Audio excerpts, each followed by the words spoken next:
Seigneur, enseigne-nous. Nous sommes à notre section d'études bibliques. Épître de Paul aux Philippiens, leçon numéro 7, avec le frère Colony Martin. Soyez bénis. Bien-aimés dans le Seigneur, recevez nos salutations dans le nom de Jésus, notre Seigneur et Sauveur.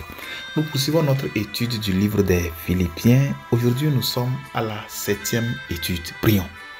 Père Céleste, merci pour ce moment béni en ta présence. Nous prions que tu nous enseignes ta parole. Merci pour l'exaucement. Au nom glorieux de Jésus, nous prions. Amen. Bien, notre passage aujourd'hui, c'est Philippiens chapitre 2, versets 5 à 11. Et notre étude est intitulée « Christ, notre modèle parfait d'humilité et d'obéissance ». Christ, notre modèle parfait d'humilité et d'obéissance. Philippiens 2, 5 à 11. « Ayez en vous les sentiments qui étaient en Jésus-Christ, lequel, existant en forme de Dieu, n'a point regardé comme une proie à arracher d'être égal avec Dieu, mais s'est dépouillé lui-même en prenant une forme de serviteur, en devenant semblable aux hommes et ayant paru comme un simple homme. Il s'est humilié lui-même, se rendant obéissant jusqu'à la mort, même jusqu'à la mort de la croix. C'est pourquoi aussi Dieu l'a souverainement élevé et lui a donné le nom qui est au-dessus de tout nom, afin qu'au nom de Jésus, tout genou fléchisse, dans les cieux, sur la terre et sous la terre, et que toute langue confesse que Jésus-Christ est Seigneur, à la gloire de Dieu le Père. Nous allons voir nos leçons. La première leçon, c'est que nous devons avoir les sentiments qui étaient en Jésus-Christ. Nous pouvons les avoir, car l'Écriture nous leur donne. Regardons encore le verset 5. Ayez en vous les sentiments qui étaient en Jésus-Christ. C'est possible de l'avoir et nous devons l'avoir. Leçon 2. Bien que Jésus existait en forme de Dieu, il n'a pas cherché à défendre, réclamer cette égalité avec Dieu. Nous devons oublier parfois notre position, notre statut, nos droits, pour pouvoir accomplir certaines tâches spirituelles ou séculières. Nous ne devons pas tout le temps chercher à défendre nos droits coûte que coûte. Verset 6. Lequel, existant en forme de Dieu, n'a point regardé comme une proie à arracher d'être égal avec Dieu. Il n'a pas cherché à défendre son égalité avec Dieu coûte que coûte. Leçon 3. Le dépouillement est une marque caractéristique de Christ. Nous devons copier cet exemple. La Bible dit qu'il s'est dépouillé. Nous sommes appelés aussi, en tant que disciples de Christ, à suivre son exemple. Leçon 4. L'attitude de serviteur de Christ était une marque, l'attitude de serviteur plutôt, était une marque caractéristique de Christ.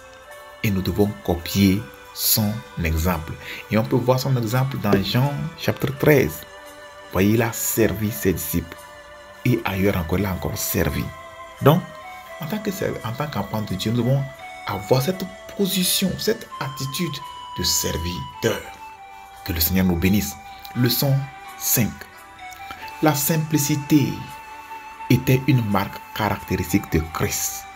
Nous devons copier cet exemple. Regardons encore le verset 7. On nous dit, mais s'est dépouillé lui-même en prenant une forme de serviteur, en devenant semblable aux hommes et ayant paru comme un simple homme.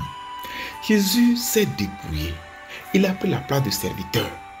Il est allé même jusqu'à devenir comme un simple homme, un homme ordinaire. Il n'est pas apparu comme un homme d'autorité, un homme qui veut occuper la suprématie, qui veut régner sur les hommes. Non, un simple homme. Il n'a pas apparu comme un ange.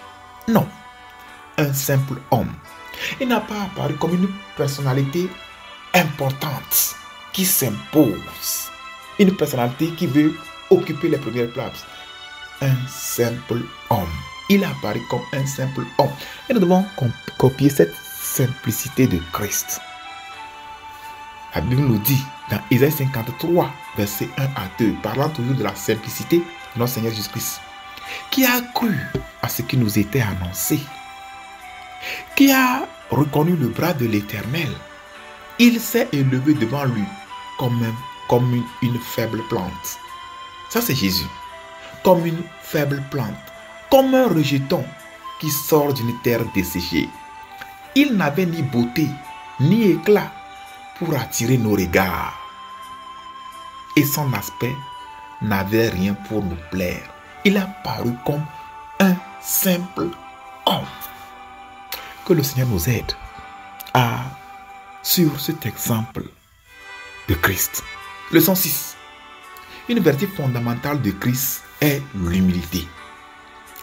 Et la Bible nous appelle à l'humilité. Le verset que nous venons de lire, on nous a parlé encore comment il s'est humilié. Le verset 7.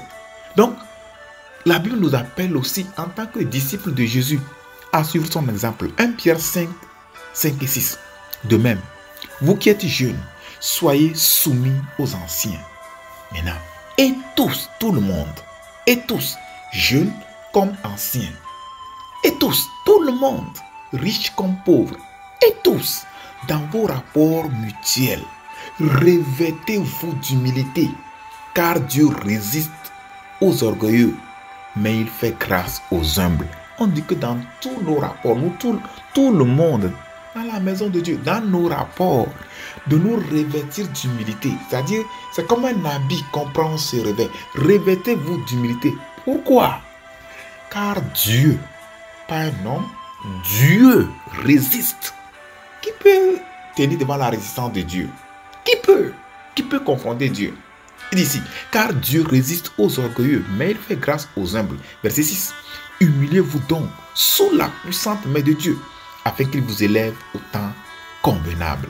Leçon 7.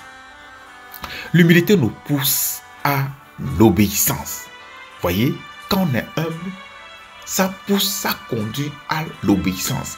C'est le manque d'humilité qui fait que les gens sont désobéissants, qui sont récalcitrants. Leçon 8. Dieu a souverainement élevé Christ. C'est Dieu qui élève. L'élévation véritable vient de Dieu.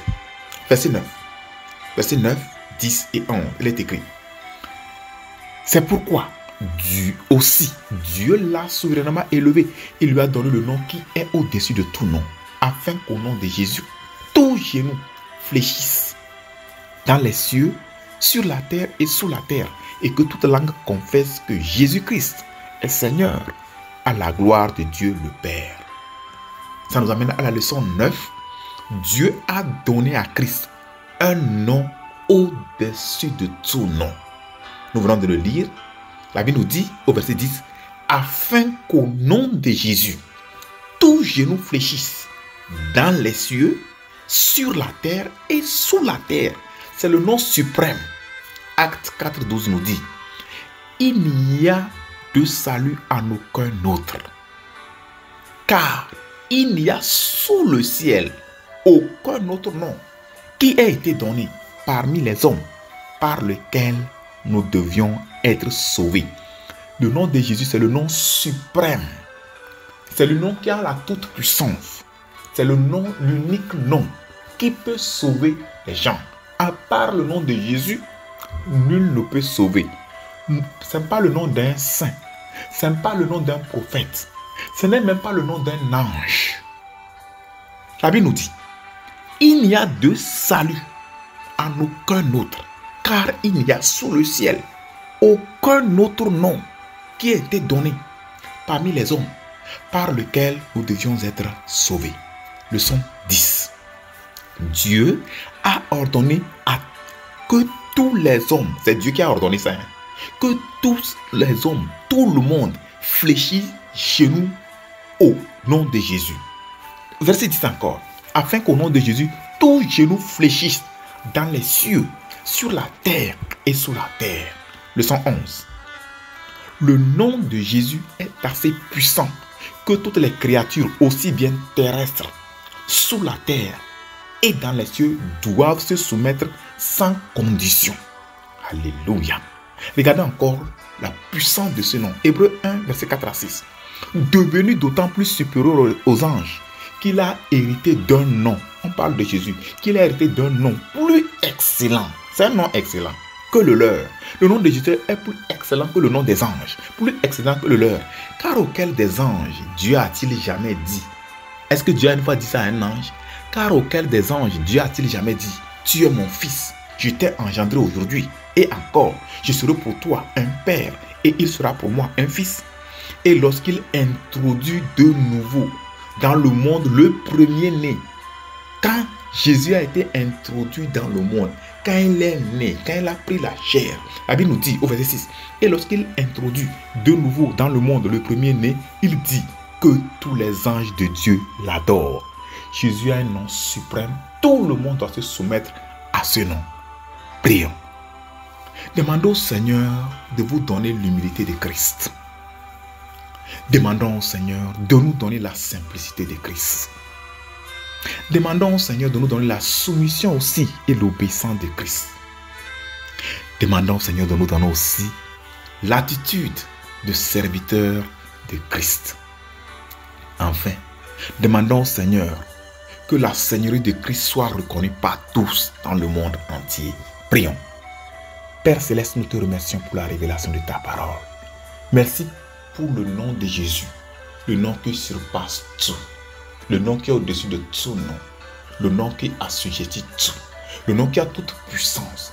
Nous nous réfugions en ce nom et nous demandons, Christ, secours-nous. Aide-nous à vivre, à te ressembler à tous égards. Et tous les défis que nous sommes en train de traverser, interviens par ta puissance suprême, ta puissance irrésistible. Donne solution à nos problèmes. Merci parce que tu nous as exaucés.